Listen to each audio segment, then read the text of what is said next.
Hey everybody, this is a special report. I'm TruePowerIsMine. Hey, I just want to really quick go over a few of the headlines today just so that my regular folks can be all up on game. Fox News quietly ditches loving Sheriff Clarke.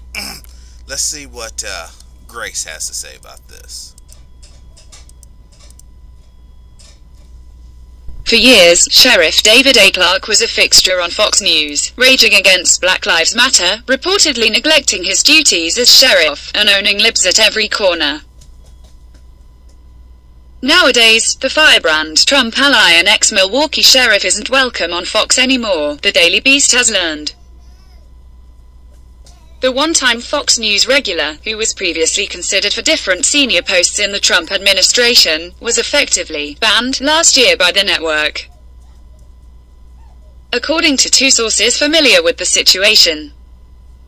The decision was more sweeping than the soft bans that Fox has imposed on other guests or contributors, such as former White House official Sebastian Gorka, who was barred from Fox's hard news programming but regularly appeared on opinion shows like Hannity. Okay, so here's the scoop, guys. I know a lot of you guys know who David Clarke is. Alright, I know a lot of people have strong opinions about him for obvious reasons. When you give up yourself so shamelessly for the wrong cause, for the wrong reasons, it's not just gonna stop with you. It's gonna continue. They use this man to put a certain narrative out. Now that he's no longer viable, they just put his ass out to pasture. I mean, I'm sure they'll dredge him up if something, comes up and they're, oh my God, we need some Negro to come up in here and say a couple of words, on our behalf, because we can't. That's when they'll pull him out of back pocket. Okay, so evidence of global warming.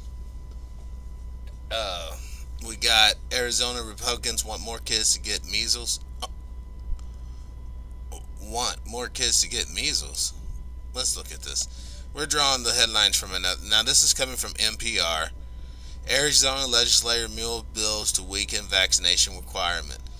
Oh my God! Here we go. The measles outbreaks in Washington State and elsewhere is prompting some states to look at tightening vaccine requirements for school-aged children, but not in Arizona.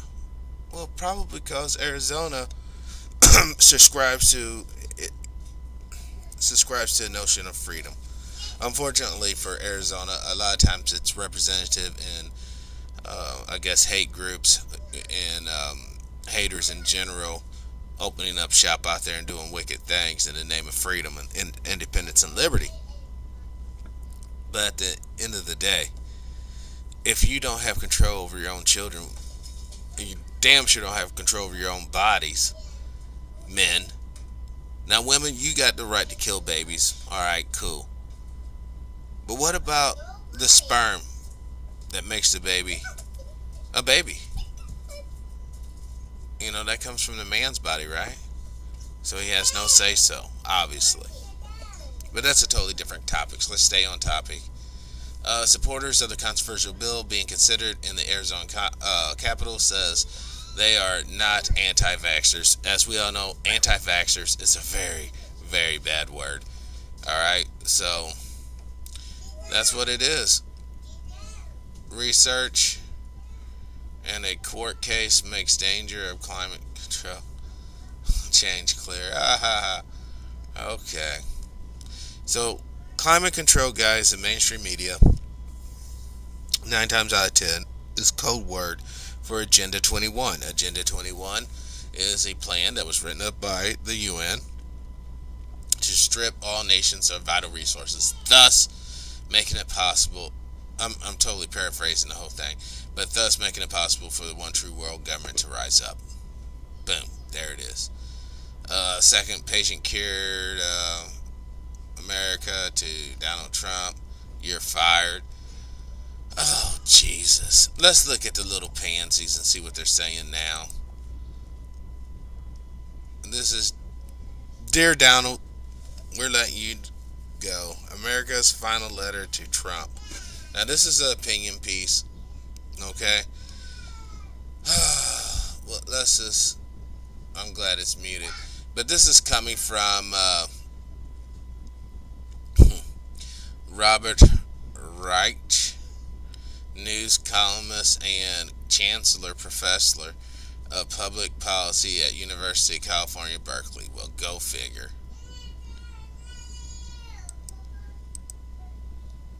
No thanks. I look forward to that. I did it last year. Didn't expect that reaction. It's one of those videos. Alright, it's just one of those videos where it's just a bunch of music. There's nothing real. And, listen. The Democratic Party, name me one viable candidate that can really take on Trump at this particular moment in time. Just one. And all I'm hearing is goose egg. There is nobody the Democrats have. So it's a pre-gone conclusion. You know, unless something drastic happens or something unfortunate. I mean, Bernie Sanders, I'm sorry, guy. I've been telling people forever and a day, that guy ain't nobody's friend. He ain't your fucking buddy, dude. For sure. You know, for real, he's a fake Jew. I'm sorry, I shouldn't have said that. He's a European converted Jew. A Jew that is not DNA linked to the people of the Bible. That's what he is. And that's his concerns. That's his power base. And that's his group. I don't begrudge him for that. I don't begrudge him for looking after his own interests and his own people. And using whoever he can to get that achieved. I don't begrudge him for that. But I do begrudge people thinking that I have to personally bow down to his brand of governance. Because I'm not a socialist. Certainly not in a racist society. I can't be. That's counterintuitive and counterproductive. I know a lot of people in the reparation thing are at such bitter odds. Some people don't want reparations and some people do. And I'm telling you, if you want to fall on the right side of history for real, once you get past all this hate and bullshit we've all been exposed to and programmed, justice, just and fair is fair. And it's not like there aren't partial records that we can determine people's proper lineage.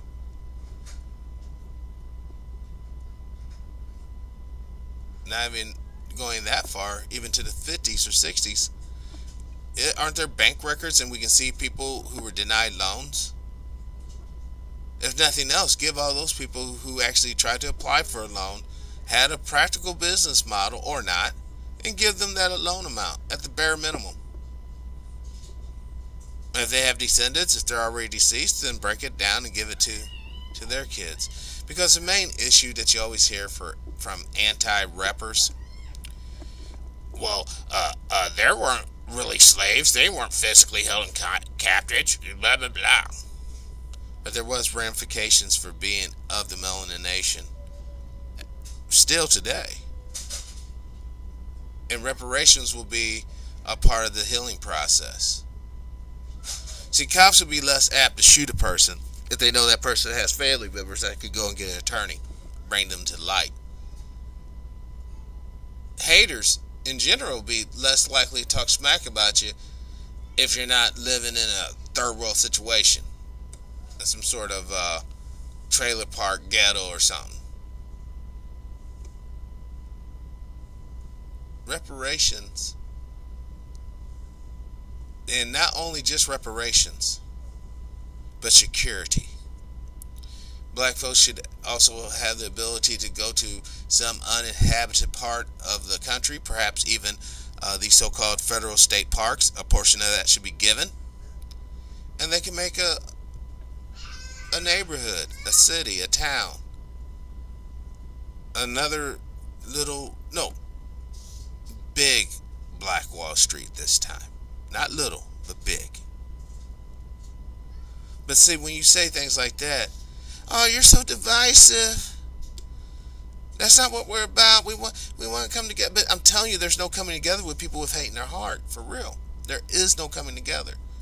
There's cordialness. But cordialness don't get it done at the end of the day. Just smiling at someone and waving and appearing that you don't want to stick them in the heart with a steak knife, that's not a consolation prize. And you really should not be rewarded for being civil. Because if you really look at who's been done wrong, I think that the ideals that will come into your head will be one of shame if you're an anti-repper. And how should the reparations come in? And once again, like I've been saying for years, it has to be cash money. Or some sort of digital card with, the equivalent of cash on it.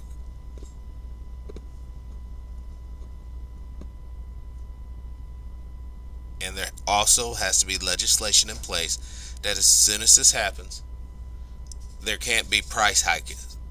Oh, they got their money. Okay, oh, this candy bar, $20 and $20 now. No. The prices remain the same. Now, I don't have no problem with, like, say that a bunch of people migrate to a certain part of the country and start building a city or a town or whatnot.